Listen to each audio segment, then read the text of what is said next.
Hey everyone, I'm Graham and welcome to episode 2 of my vlog. This morning we're packing up camp in Cofer National Wildlife Refuge and making the 3.5 hour drive to Joshua Tree, California.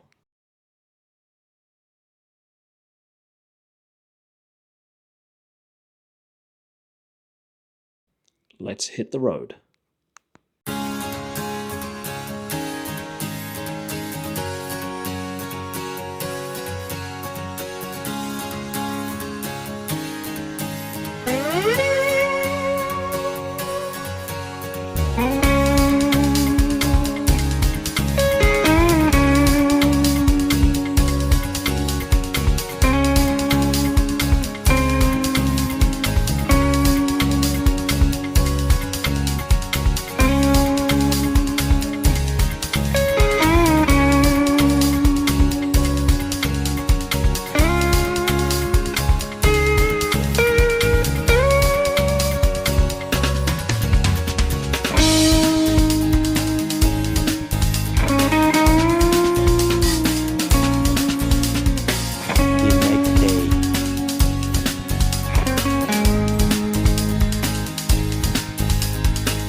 Well, we made it safe and sound and we're all set up, ready for a couple of days in the deserts of California.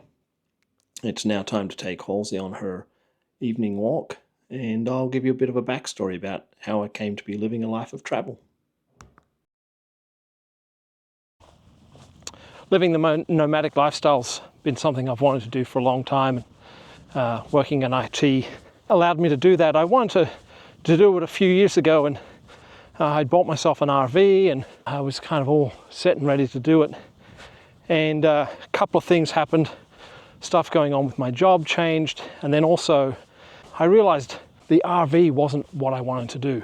Yes, it gave me a lot of space and that kind of thing, but it really didn't allow me to get a lot of places that I like to go. So one option was to get a tow vehicle and tow that vehicle with the RV, and another option was to figure out an alternative that didn't require me having two vehicles. So things didn't pan out the way I'd hoped. So when the pandemic hit, one of the policies that had occurred where I was working kind of changed, as it did for a lot of people, and I was again allowed to work from home full time.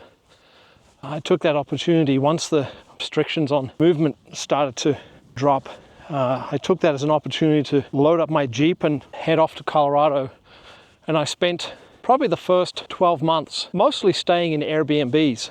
I'd go to a place and spend a month in one location. The first few months I actually didn't tell my boss what I was doing.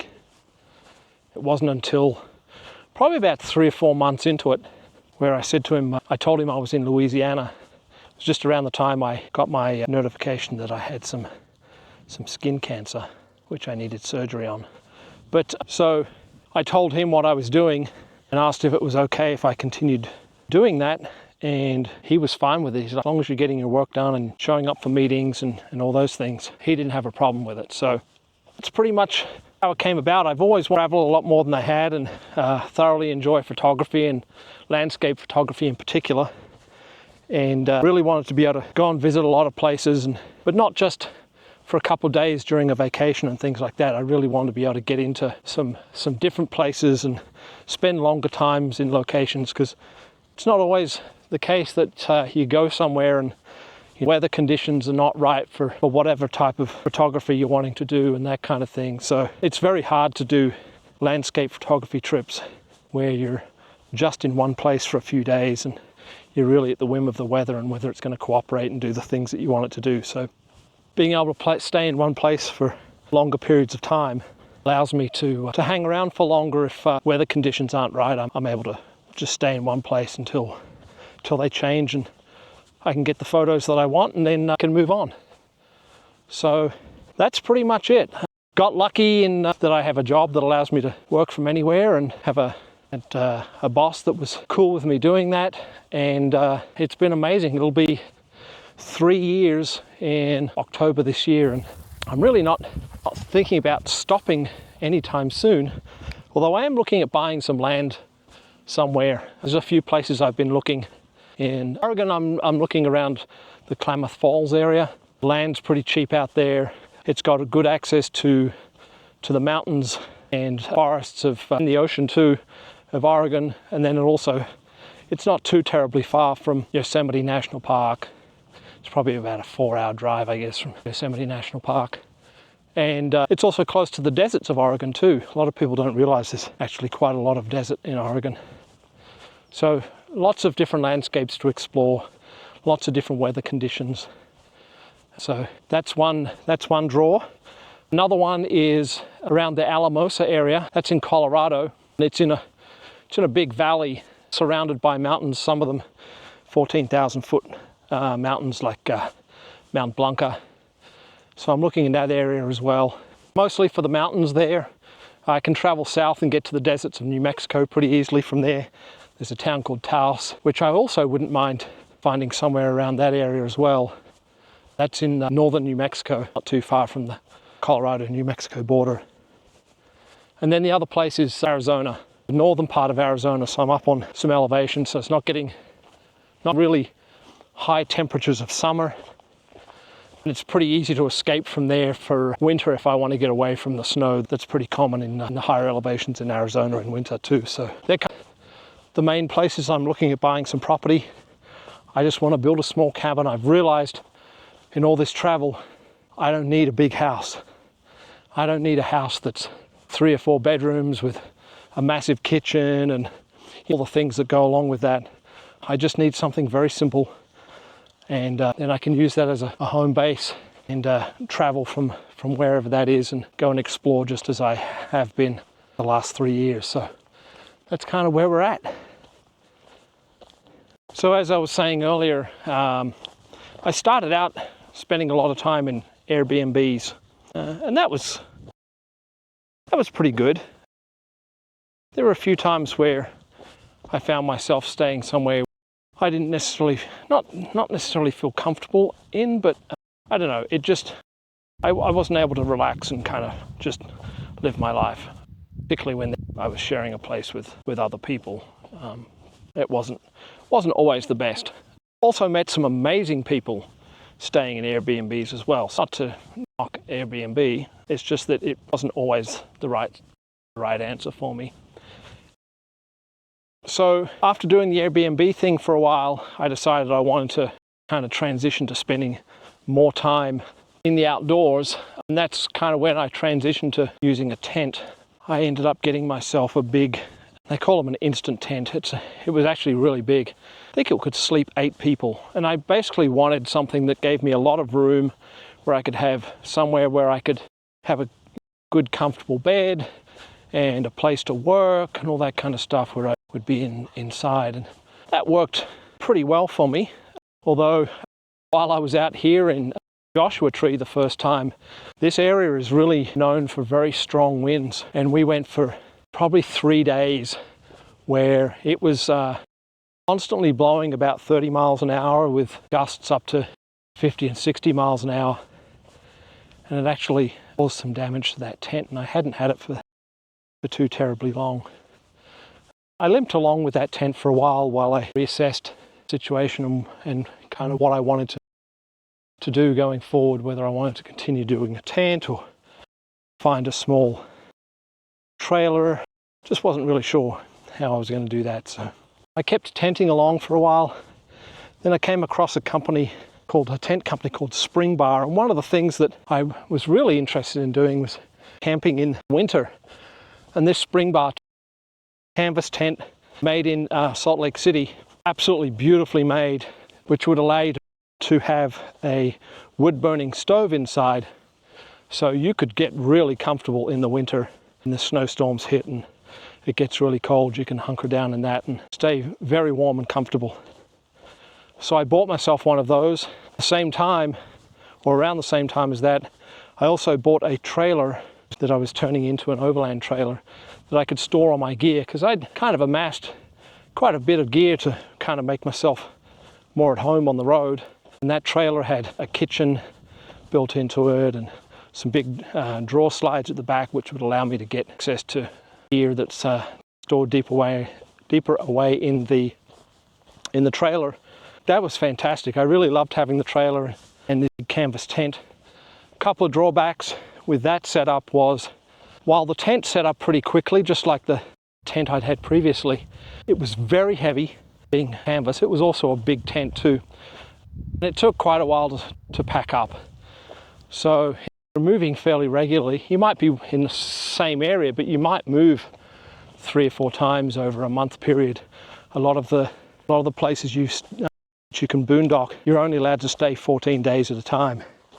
So that means moving quite a bit. And also might decide, I'm not really keen on this area, I want to go somewhere else. So that means packing up, moving somewhere. And that's not so bad if you're just going out for a weekend or a week or something like that. But when you're doing that full time, it starts to become a bit of a chore. So that was one problem with that setup. The other problem was having a trailer meant that you had an additional thing that you had to worry about. You had to find somewhere to park it if you were in the city, all those kinds of things. Ultimately, that trailer ended up getting stolen, ironically, while I was back in Kansas City. So that's kind of what led me to the current setup that I have now. I did sleep in the 4Runner for a while, which worked out okay. But the way I built the platform in the back really didn't give me a lot of headroom while I was in bed. And also, it reduced the amount of cargo area that I had. I couldn't carry as much gear, but it was just very cramped. So I knew that wasn't going to be a long-term solution. And I thought about getting another trailer. I thought about getting a teardrop or one of the other various kind of more overland type small trailers. I didn't want to do a big travel trailer caravan type thing. I wanted to stay away from the big stuff. Over time, I'd kind of been watching some YouTube videos and seen a few reviews on some of the new style rooftop tents that were starting to come out. And I kind of always written off rooftop tents purely because while they were quick to set up, just like the ground tents that I'd been using, they were quick to set up, but man, they all seemed very time consuming to break down. Yes, they got to stay on the roof, but you had lots of canvas you had to kind of fold in and lots of poles and things that you had to worry about, and it just wasn't that much different. It was, yes, you were up in the air, but there wasn't a huge difference between that and ground tent. So I didn't see a whole huge amount of advantage. And then I started to see some review videos on hard shell rooftop tents. They kind of open up like a clamshell. And they seemed much quicker to set up and, more importantly, far quicker to break down, which was very important to me. So I started investigating those further and doing lots of research, reading lots of reviews, and ultimately, just at the end of last year, I was finally able to get a rooftop tent, one that I had wanted considerably earlier, but they were back ordered. I also had to wait for a roof rack because the stock roof rack on the 4Runner wasn't rated to be able to carry the kind of load that is required for a rooftop tent. So I've been doing the rooftop tent thing now for, about a month. I'm absolutely loving it. So for right now, it's the solution for me. Things change. Over the last 3 years, I've tried lots of different options and switched things out for various reasons, and nothing is forever. So for right now, I'm really loving my rooftop tent, and the foreseeable future, that's what I'll be using. As you can see from all the tire tracks here, this area is very popular with off-roaders, ATVs, motorcycles, various different four-wheel drive vehicles, Jeeps, and all those kinds of things. It's very quiet during the week, and it gets a little busier. I've only ever been here around this time of year, and the Californians tend to, they seem like they want to stay indoors during the winter, or at least not come out to the desert, which I think is the perfect time to be out here. Their loss is my gain. I really enjoy being out here in the winter, and the climate's really good. Apart from these big winds that come up, and actually we're getting close to where Halsey and I are camped right now, and I found this spot last time I was out here because of those big winds. I mentioned earlier how my tent had been damaged by the wind. Well, I wanted to get somewhere where I could perhaps shelter from the wind, and the main area where everyone camps here is just a big flat open space. They're very exposed. There's no protection from the wind whatsoever. And so one afternoon after work, I jumped in my Jeep and went for a drive and found the spot where we're camped right now. And luckily for me, even though it's so quiet out here, I figured the spot would be available. But we're kind of set up down in this little gully here, and when those winds come from the west, even from the north, we still get a little bit of wind, but we're pretty protected here. It's also nice and private too. When you're out on that playa, wide open space, everyone can see from miles around. So this is nice and protected, which we like, and nice and private.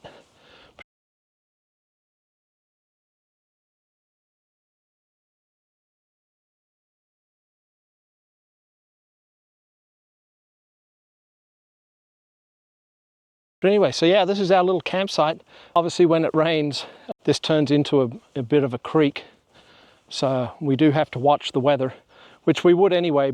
A lot of this area turns into that very sticky mud, and it would not be fun getting stuck in the mud. So we do have to keep an eye on the weather. But we missed all the rain that was coming through here. We were out in Arizona while that was held up. Hopefully it'll be nice and dry while we're here, and we can enjoy the 60-degree days and the chilly evenings, and just have a nice time out here.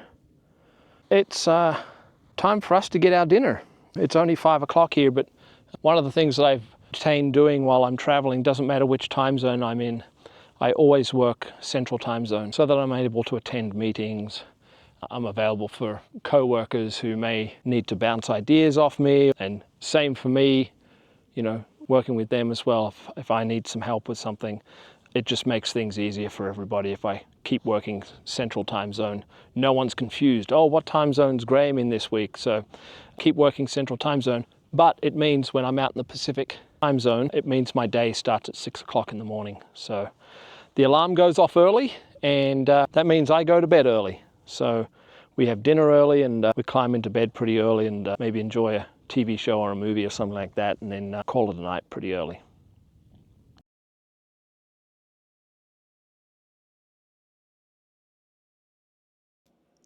Well, there you go, everyone. I hope you enjoyed hearing a little bit of a backstory on how I came to be living a life of travel.